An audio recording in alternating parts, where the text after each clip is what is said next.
Handyman Randy here with some do-it-yourself helpful repairs. Today I'm going to show you how quick and easy a loose light switch can be repaired.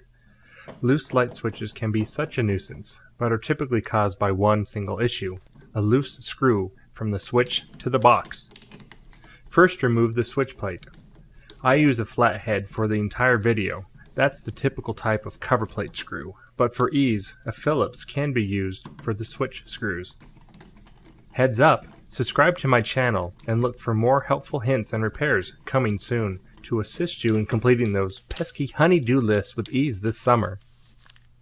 Now, you want to tighten both the top and bottom screws so that the switch is firm.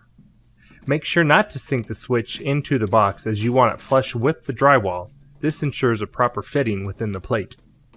Once the switch is secured to the box and flush with the drywall, reattach your cover plate.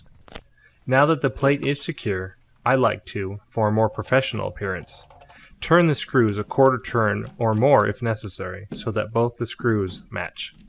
Now test your switch. It should move easily on and off now that the plate is secure. Don't forget to subscribe and like the video if you found it helpful. Thanks for watching.